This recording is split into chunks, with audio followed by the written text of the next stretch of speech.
Good evening. Today, we're thinking about the families of Dolian Cabrera and Menor Sandoval, who were recovered and identified yesterday. We pray for all of the victims of the Key Bridge collapse and also all of their loved ones. And our hearts are with their families, and we are so sorry about this tragedy. Nuestros corazones están con las familias. Lamentamos mucho esta tragedia. Now, before I walk through our progress today, I want to provide a breaking update that we just received in the last few hours. This morning, we submitted an initial $60 million request to the Biden-Harris administration for initial mobilization, operations, and debris recovery efforts. And I can report that as of this afternoon, the Biden-Harris administration has approved that request. We are deeply grateful to President Biden, to Secretary Buttigieg, to our federal delegation, and all of our federal partners. I was thankful to receive a call just about an hour ago from Secretary Buttigieg, and I'm grateful for the way that the administration has continued to lean in and support us. And I recently had a chance to thank them all personally for the continued work. And this evening, I'm also thinking about the first responders and the emergency professionals who have been with us every step of the way. This afternoon, our team was at Camden Yards for opening day, where we met with first responders and their families who joined us for the game. And we spoke with 3 members of the Maryland Transportation Authority Police: Sergeant Paul Pastorek, Corporal Jeremy Herbert, and Officer Gary Kurtz.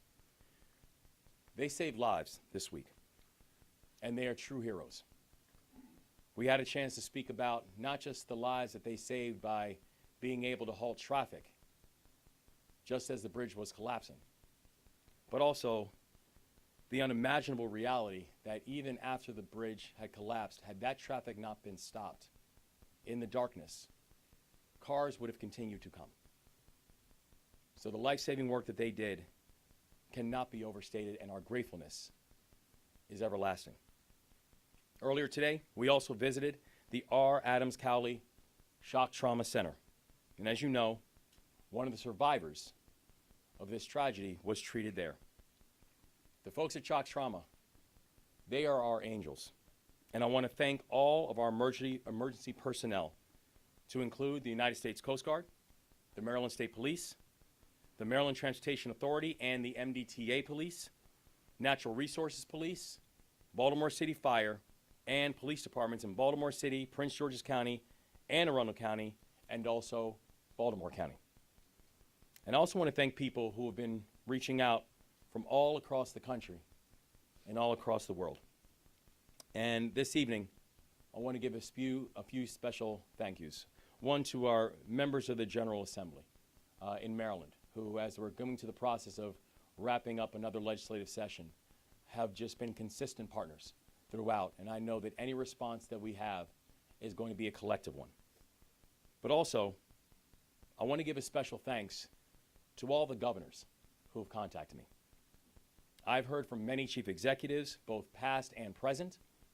I have heard from governors who are both Democrats and Republicans, governors from big states and little states. They've shared their support, and they shared their counsel.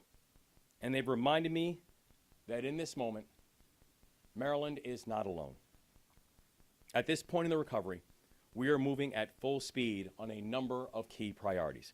And I've issued 4 directives to this team. The first, we need to continue to focus on recovery, because it is our obligation to bring a sense of closure to these families. The second, we need to clear the channel and open vessel traffic to the port, because the health of the Maryland economy and the national economy depends on it. Third, we need to take care of all the people who have been affected by this crisis. And that means the families, that means the workers, that means the businesses, that means the first responders, that means everybody. And in the military, I know I was taught something. And one of the things we were taught is you always take care of your people. And we are going to make sure that in this moment, we take care of our people. And fourth, we need to rebuild the Francis Scott Key Bridge. Going forward, you can expect regular updates on each of these 4 directives, but I want to be clear. This work will not take hours. This work will not take days. This work will not just take weeks. We have a very long road ahead of us. We understand that, and we're preparing. And yesterday morning, our team and members of the federal delegation traveled to the site of the collapse on a Coast Guard cutter. You've had a chance to see the wreckage from far away. Yesterday, we had a chance to see it up close.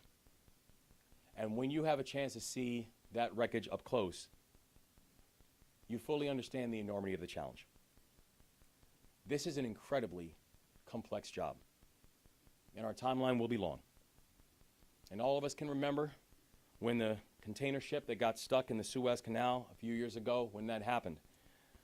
It's important to remember that it took 5 weeks to dislodge that ship. Well, if you think about what the dolly is, the dolly is almost as long as the Eiffel Tower. And the dolly has the key bridge on top of it. We're talking 3,000 to 4,000 tons of steel that's sitting on top of that ship. So we've got work to do, but we're moving. So first, on recovery, the best evidence we have at this time suggests that to advance our recovery efforts, we need to do more work in order to clear the channel. As of last night, the Maryland State Police have suspended diving operations due to security concerns, and further engineering analysis is ongoing to determine our next steps to bring closure to the families and set the course for salvage operations. As of this morning, I also received a briefing from the Unified Command on the extraordinary conditions our divers are working under. What our divers are seeing right now is this, is that water is so dark and the debris is so dense that in most instances, our divers cannot see any more than a foot or 2 in front of them. So much of the operation is simply feel. These divers have been methodical, they've been disciplined, they have been courageous, diving in darkness with objects all around them. And so to all of our divers, I want to let them know that we are grateful for their service. Second, on clearing the channel and opening the vessel traffic to the port, I've said it before, I will say it again, and I will keep on saying it. This is not just about Maryland. This is about the nation's economy. The port handles more cars and more farm equipment than any other port in America. And at least 8,000 workers on the docks have jobs that have been directly affected by this collapse. Our economy depends on the Port of Baltimore, and the Port of Baltimore depends on vessel traffic. Yesterday, we were briefed by the commander of the U.S. Army Corps of Engineers for the Baltimore District, and she laid out her team's efforts with the U.S. Navy to mobilize major resources from around the country at record speed to clear the channel. Under the leadership of Colonel Pinchason, the Army Corps is moving the largest crane in the eastern seaboard to Baltimore to help us. And it's estimated that that will arrive later on this evening. And third, taking care of our people. I want to provide 2 updates. The first, the Maryland Department of Labor now has established a hotline for unemployment insurance for workers affected by the collapse. The number on that hotline is this, 667-930-5989. I will say it one more time, 667-930-5989. I've also appointed an administration liaison to work with the families of the victims in their time of need and letting them know we are going to be here for them and with them. And I want to thank the leaders and organizations that have stepped up in order to help these families as well. Fourth, on rebuilding. We cannot rebuild the bridge until we have cleared the debris. We are working closely with our partners to marshal the funds to move forward on that build so we can be ready when we reach that point of the work. And I want to end by assuring the people of Maryland that this work is moving together at a full clip. And this work is moving forward together. The best minds in the world are here, right now, in Baltimore. They are working on this project in a methodical and a rigorous way, and we are continuing to work with leaders in the community to provide the support to the families and all of those affected. To the people of this state, I say we are going to get through this because we are Maryland tough and we are Baltimore strong. And in this moment, before I hand it off to the U.S. Coast Guard, I want to say we're also here joined by the Maryland State Police, the U.S. Army Corps of Engineers, the Maryland Department of Transportation, Senator Ben Cardin, Senator Chris Van Hollen, Congressman Kwesi Mfume, a representative from the Federal Highway Administration, County Executive Johnny Olszewski, the Mayor of Baltimore City, Brandon Scott. And I'm grateful for all the partnership that they have all shown in this time of need. So now, I will hand it off to the Coast Guard and a briefing by Rear Admiral Gilreath. Admiral. Thank you, Governor. Thank you. Good evening. I'm here representing the Unified Command tonight. My name is Rear Admiral Shannon Gilreath, but the people that you see to my right, they are people that make up that Unified Command. They are some of the key leaders in that Unified Command, and they are making a difference in helping us accomplish our number one priority, which is to reopen the Port of Baltimore. We're going to do that in some steps. Step one of that is we're going to clear the debris from the channel. Step two is we're going to remove the vessel. And step three is remove the rest of the bridge debris from the waterway. And we've got the cranes on their way to help us do that. But before we can actually engage in lifting, we've got to complete the assessment process of the bridge and the pieces of the bridge that are in the water so that we can figure out how to cut the bridge into the right size pieces so that we can actually lift them with the crane. And we are doing those assessments right now with underwater surveys, with engineering teams back in the Unified Command, with our Army Corps of Engineers, with our Navy SUPSALV, with Coast Guard, with all of our partners that you see up here. That is our number one priority, is to reopen the Port of Baltimore as fast as we can and do it safely. And that's what we're committed to do, and that's what we're going to continue to work towards. Governor, thank you for the opportunity to brief this evening. Thanks, Admiral.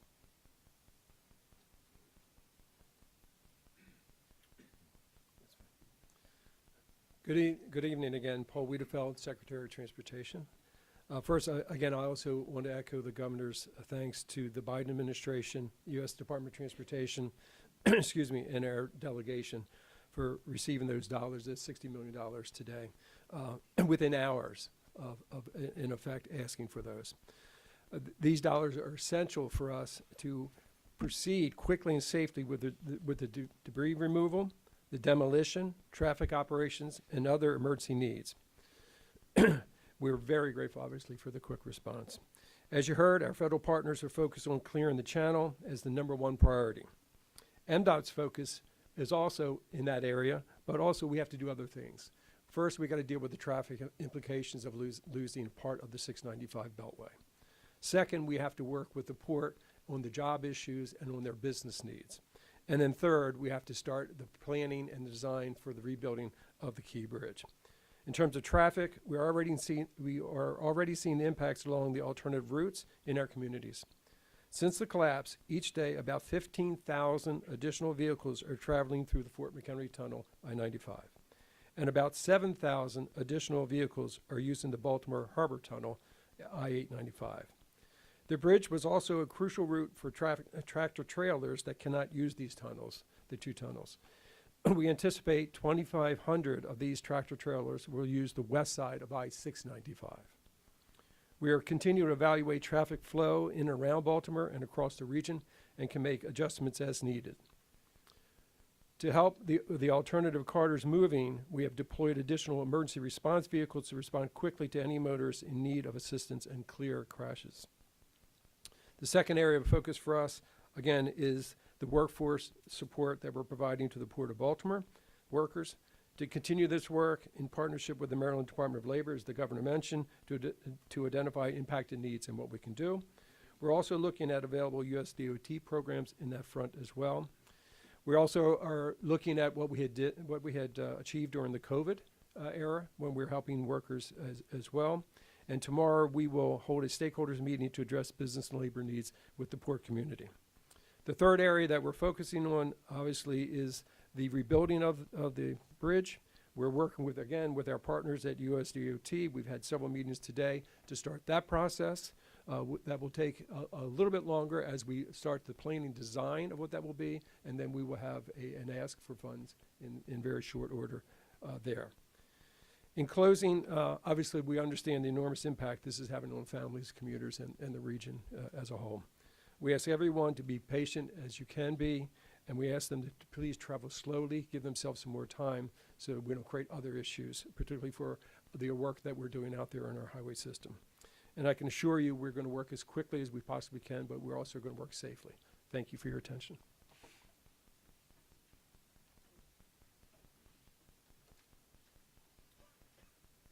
Senator Ben Cardin, I want to join all that are here with our prayers and condolences to the victims and their families.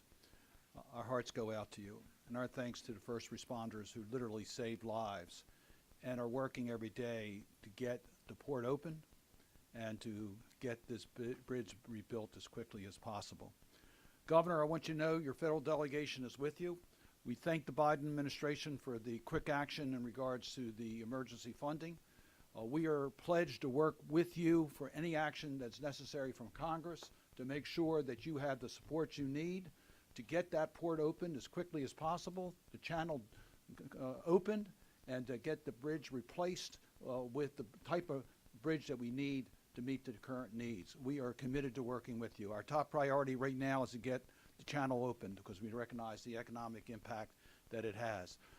I want to just underscore the point that we recognize that people are going to be disadvantaged and hurt by this transaction. We want to do everything we can to help. Let me just give you one example. We're working with Governor Moore in his office and the SBA administrator to make sure that those small businesses and independent contractors have the full services of the Small Business Administration to deal with their cash needs, as because their business is going to be affected and they may not be entitled to the same rights that employees are entitled to. We want to make sure these businesses move forward. So we're going to do everything to make sure this happens. I just really want to underscore with Senator Van Hollen and Congressman Mfume, we've heard also, Governor, from our colleagues, Republicans and Democrats, recognizing that what happened in Baltimore, a catastrophic event against a critical transportation infrastructure, that we at the federal government have a responsibility to make sure that we give you all the help you need to restore the port and restore the bridge. So we are committed to working with you, that you have all the tools you need so we can quickly open up the channel and rebuild the bridge. Thank you. And let me turn it over to Senator Van Hollen.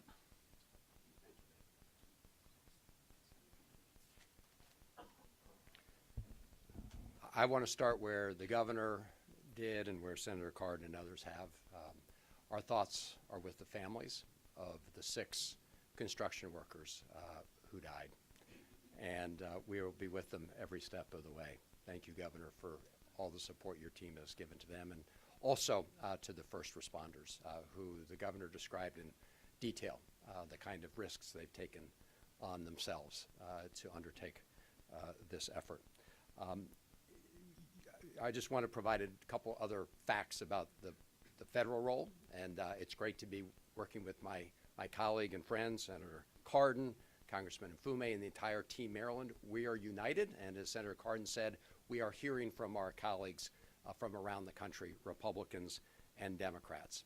I want to thank the President and the Biden administration, the Army Corps of Engineers, the Coast Guard, other federal agencies have deployed. They've been on site from the very beginning.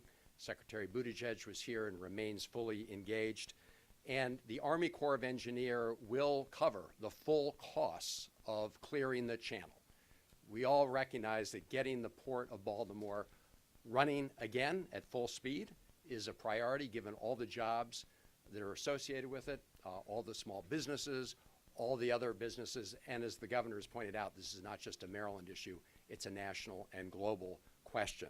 So I'm very pleased the Army Corps will be picking up those costs. As I understand it, there are 32 members of the Army Corps of Engineers on the ground right now surveying the situation. The Navy has been contracting with the salvage operation. There are 38 contractors under the Navy's oversight with respect to that. So this is happening right now, and as the governor said, we've got one of the big lifts, cranes coming. I think it's a 1,000-ton crane coming around midnight, and another 400-ton crane coming Saturday for the operations to clear the channel. A word about the quick action that the governor and the secretary and others took to get the application in for the Federal Emergency Relief Program. This is a federal program designed for this kind of emergency. And as you heard, they've already been authorized for the $60 million from the federal government to cover all the costs of dealing with the surrounding traffic and issues that have come up since the bridge right now, of course, is collapsed and is on top of the ship. Importantly, that emergency relief program is also what will cover the lion's share of the costs of rebuilding the bridge. And the Department of Transportation also found the state eligible for that program today. So they authorized $60 million, but they have found the state eligible for the emergency relief funds, which will help cover the lion's share of the costs of reconstructing the key bridge. And Senator Cardin and I, working with the president, working with the governor and others, will be introducing legislation to cover the remainder that is not already covered under the emergency relief program. So we are here together as Team Maryland. I want to thank everybody who's been part of this effort. Governor, thank you again for bringing us all together. To the mayor and the county executive, thank you all for your leadership, and to the members of the General Assembly who are here. Again, the families remain in our prayers. We are going to get this done for the state of Maryland. And let me now turn it over to you. Congressman Mfume.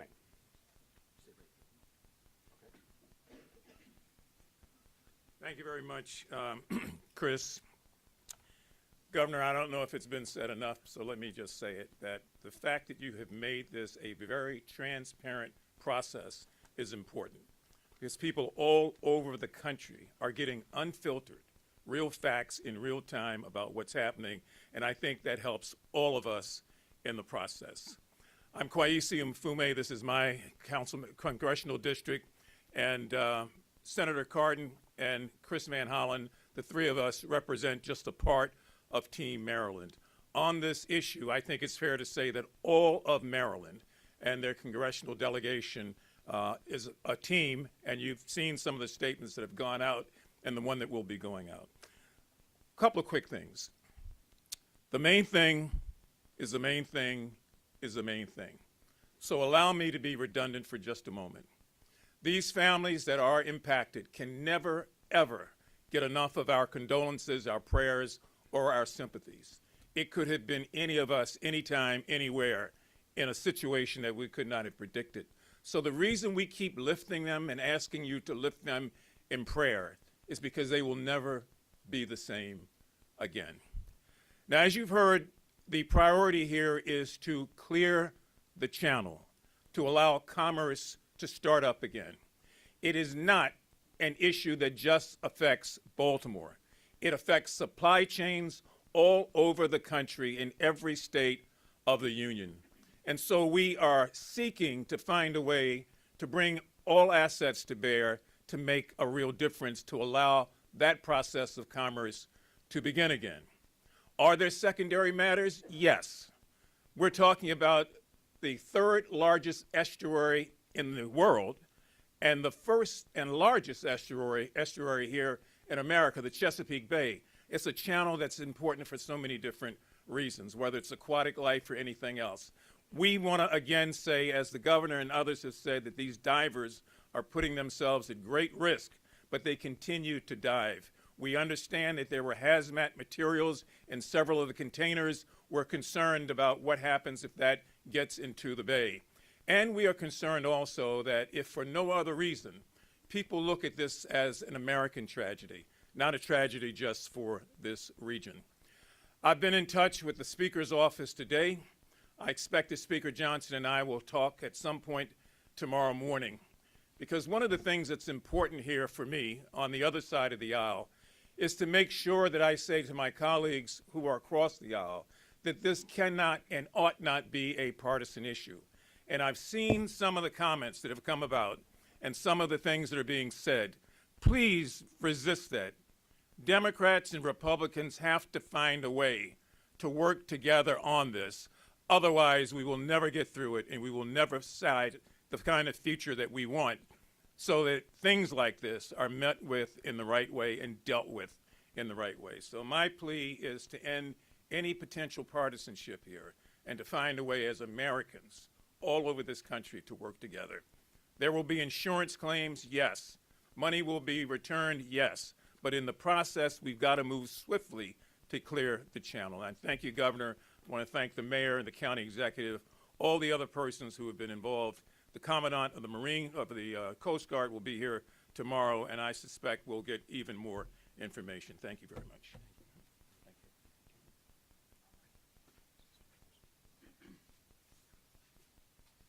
Good evening. My name is Shailen Batts. I'm the Federal Highway Administrator, and on behalf of Secretary Buttigieg at the U.S. Department of Transportation and President Biden, I just want to say, first and foremost, on the infrastructure and side, we'll come to that, but you know, everybody here has begun by talking about people, and I don't think we could have a president who has more empathy when there is loss of life, and I think that has been communicated clearly that for the workers who lost their lives, I think the president has deep and abiding concern, and also for the workers who are being impacted by the closure of the port. Was up here with Secretary Buttigieg on Monday, touring the site with the governor, the delegation, and it was a really fantastic turnaround of this application for the $60 million. And just to be clear, the emergency relief program that flows through the Federal Highway Administration, you know, this is the program that states will turn to when there are floods, fires, hurricanes, and other disasters, and this fits that category. And so we want to be clear that this is just a down payment, this $60 million. It is not the final payment. We will be here with Maryland DOT, and Governor, I have to say that your DOT team, the toll authority team, have just been fantastic, really on top of the game as we work forward with this. The Corps very focused on getting the channel open, and from a DOT and Federal Highways perspective, we're looking at the longer term prospect of getting that bridge rebuilt, because we know that's also critical to the region. So we'll continue to be a partner, and just want to commend all the great work that's gone on so far. Thank you very much.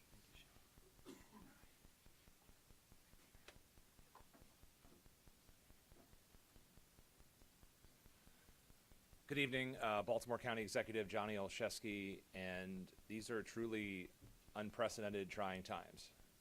In the midst of dealing with unspeakable tragedy, we're also trying to then also move forward with a road to recovery and resiliency, and to have leadership in this space led by our governor, but to have leadership at all levels stepping forward in this moment is truly heartwarming.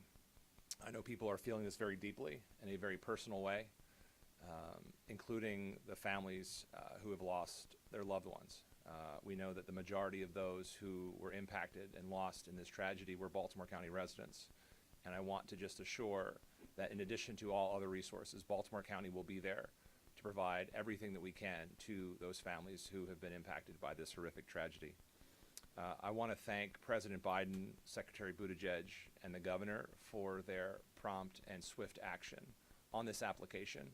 I think the swift approval speaks volumes just to how serious our partners take the work ahead of us.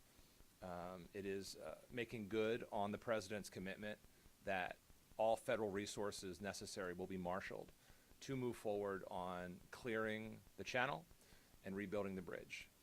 And as we speak to the family, and I had the opportunity to do that yesterday, as we talk to port workers and impacted businesses, we know that certainty and that clarity is so important. And so to the families affected, you are not just in our prayers. To our dock workers, you are not just in our prayers. We are seeing action in the immediate aftermath of this tragedy. And you know, I just want to again echo the governor's call to thank our first responders who continue to this day, at this moment, to be out there actively working for and on behalf of our residents. It is a privilege and honor to serve alongside you, Governor, and the incredible representatives who will continue, not just this day, but in the days ahead, to make sure we move forward together. Thank you.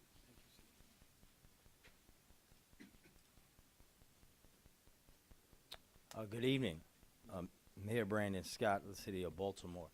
First and foremost, our prayers and thoughts continue to be with the families of those who we lost and the thousands of people who are impacted by this horrific tragedy. As you know, both the governor and I were at opening day today, and we had time to spend with those heroic members of the Transit Authority Police Department who saved lives by shutting down bridge traffic. I also had the time to spend with some of my Baltimore City fire divers who dove right in and bravely searched for those who we tragically lost. Speaking with them, however, made a few things crystal clear for me. One, the dedication, determination, and selflessness of our first responders should never be questioned, ever. But two, the spirit and greatness of this city and state are in its people, like those courageous public servants. And that is why we cannot be broken. I looked into the eyes of these men who looked death dead straight in the eye and continued to do their job bravely. I didn't see brokenness or despair. I saw hope and determination, just as I see in all the well wishes coming from all over Baltimore and all over Maryland, all over this country for our city and our state to rebuild. Following the recovery of the two victims yesterday, we remain hopeful that in the course of this salvage work, we are able to recover those who remain missing and bring them home to their families. I have directed my administration to work directly with Governor Moore and his fabulous team on any and every effort that must be taken. And Mr. Governor, while we thank our president for moving swiftly, we have to thank you. We know this is a very heavy burden to bear, and you have been leading with courage, with dignity, but also in the right way. So thank you very much. Also, the city is actively working with our partners to help families through this incredible time.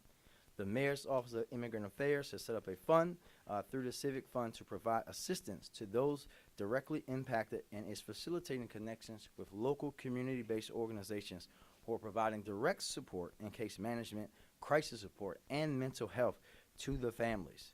There has been a tremendous amount of outpouring and support, and our team is working alongside our partners at the state and the federal teams, all the nonprofits and businesses and partners to make sure that we are coordinating these efforts to make sure that these families are not overburdened in the toughest time of their lives.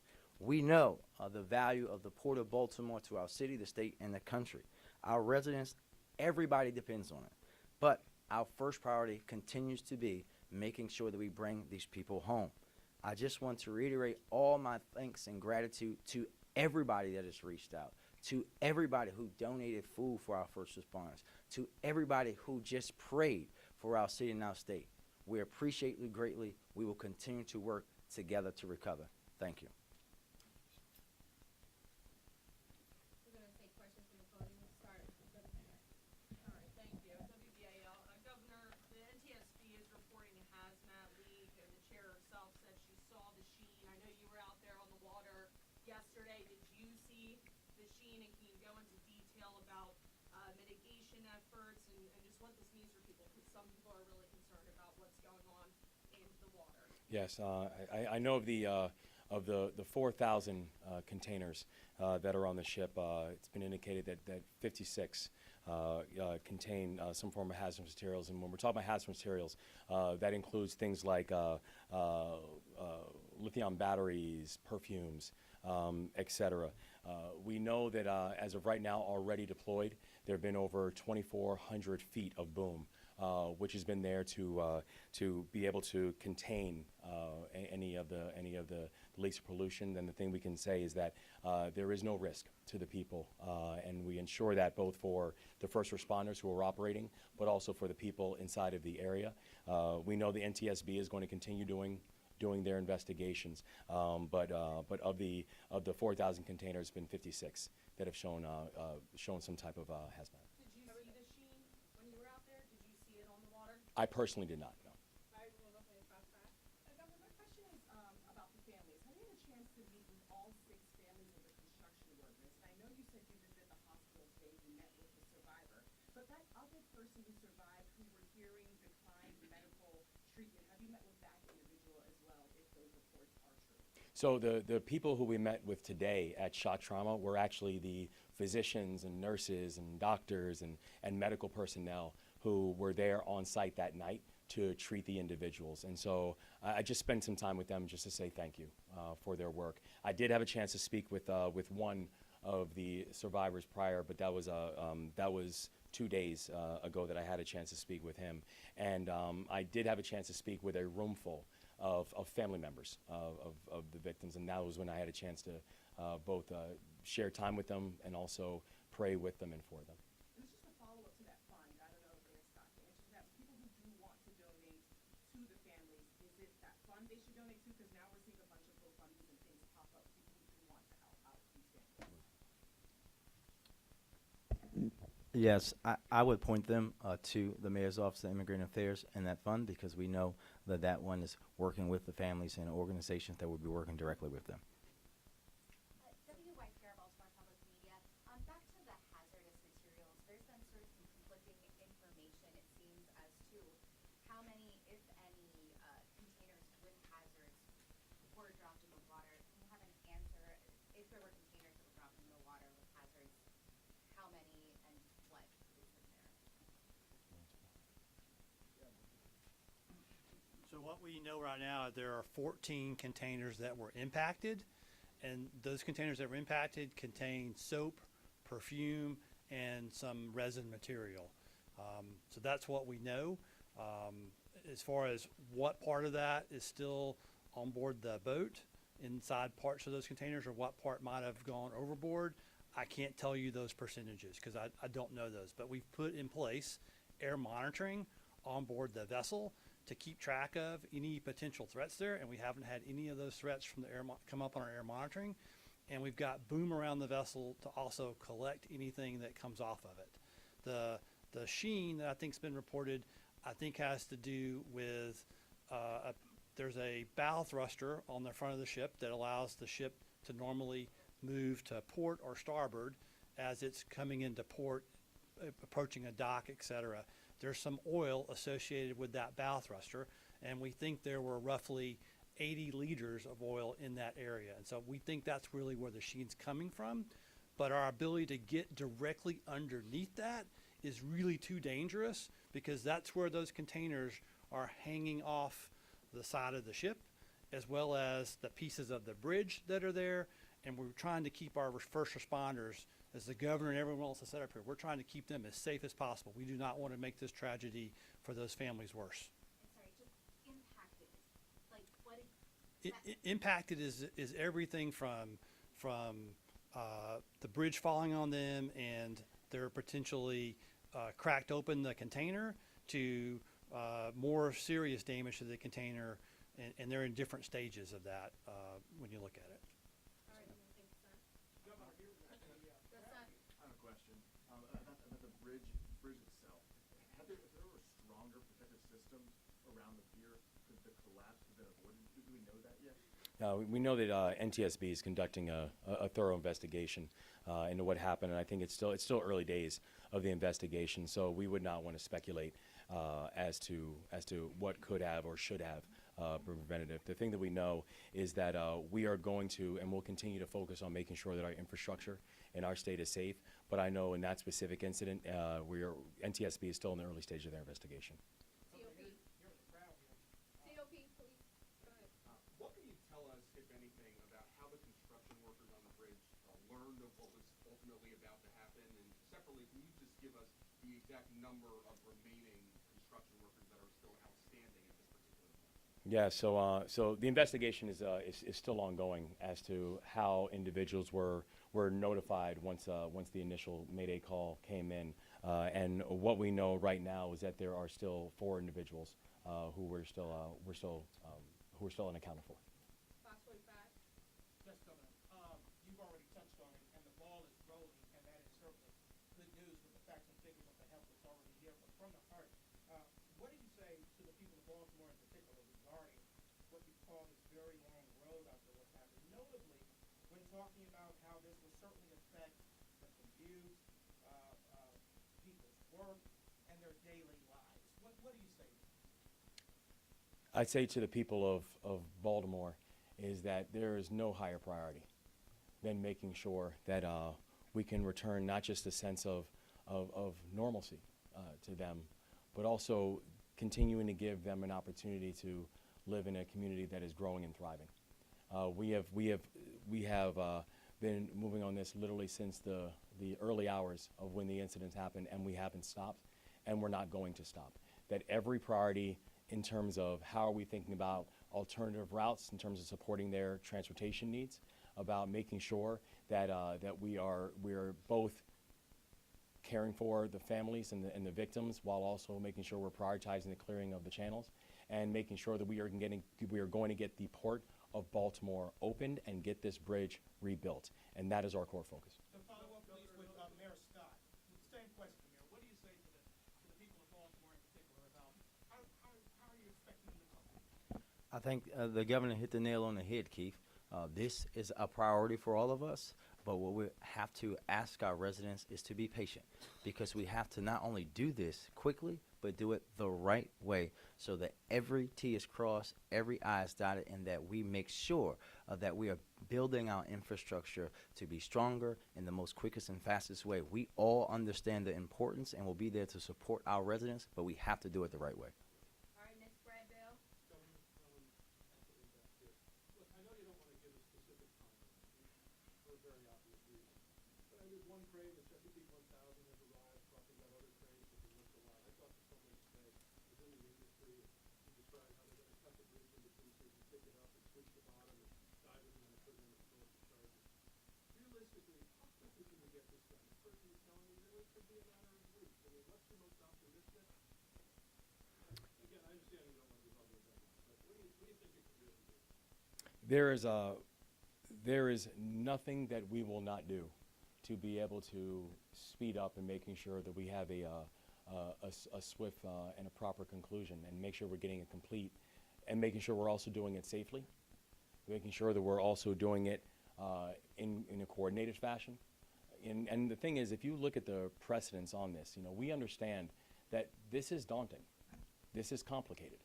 It's complicated because of so many of the variables that have been laid out before. And we mentioned before about the vessel and the container ship in the Suez Canal. Just simply moving that took 5 weeks, just simply to dislodge it, right? And what we saw when we went out there on that Coast Guard cutter, we saw a vessel that was almost the size of the Eiffel Tower.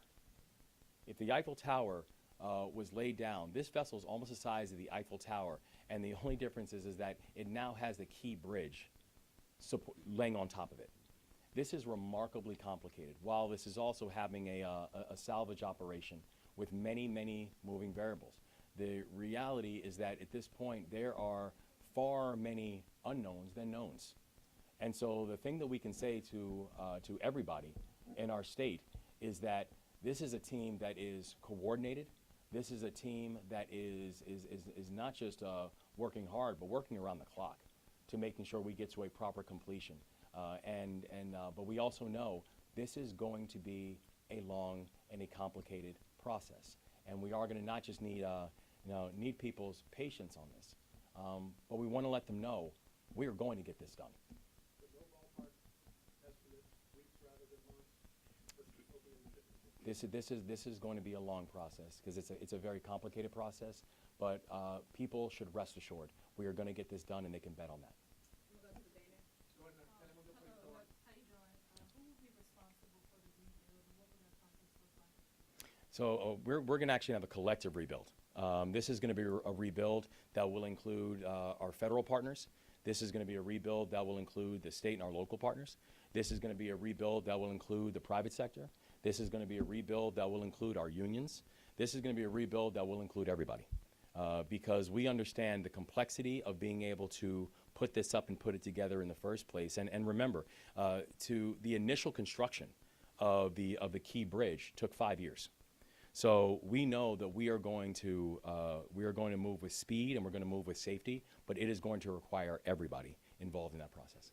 Are there any particular companies that you're looking into right now? No, it's still too early to go through individual companies. All right, I'm gonna take Telemundo. Yes, Telemundo Puerto. Bueno, this morning I talked with Luis Hernandez's mother.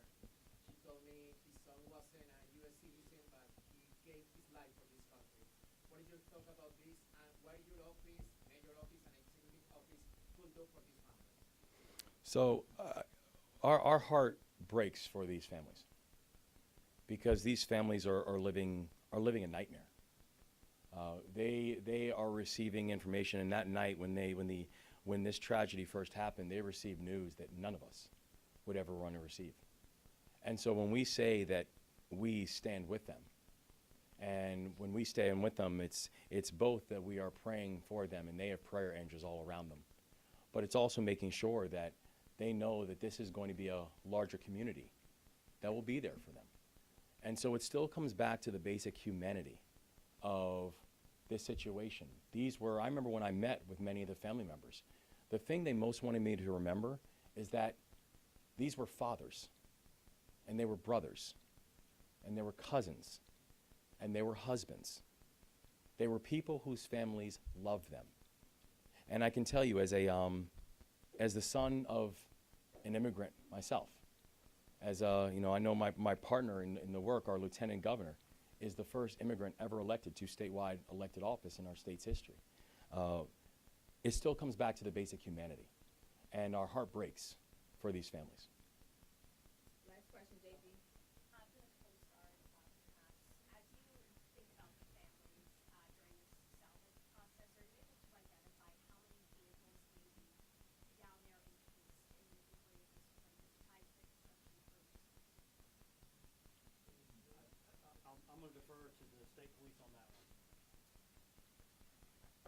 They did the diving operation. Based on this morning's briefing, once we ceased diving operations with physical divers, we sent remote vehicles down there with sonar arrays that were able to plot what's actually down there. We know there's at least one vehicle, larger in size, that is completely encapsulated by the structure, the superstructure of the bridge, concrete, rebar, etc. It's going to take some time to get to that, and it's going to take some time to do that carefully and then to shore that up before we can put divers in there to recover that, whatever's in that vehicle. Thank you all, thank you. Guys, thank you all, thank you. Thank you.